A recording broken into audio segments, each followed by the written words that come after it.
Hello everyone. Today I'm going to tell you how to make potato pasta at home. When I first saw this recipe, I was tempted to try this. And trust me, this tasted amazing.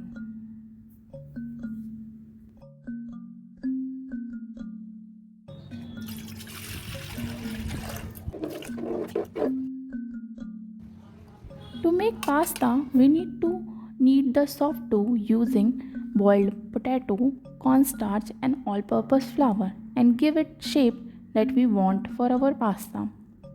And boil it as we boil our pasta in salt and water.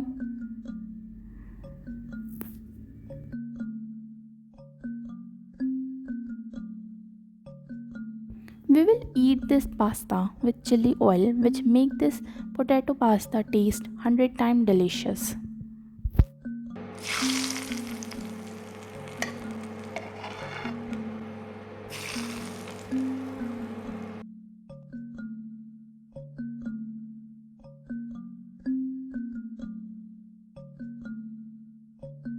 Do try this delicious potato pasta at your home and comment down below. Thank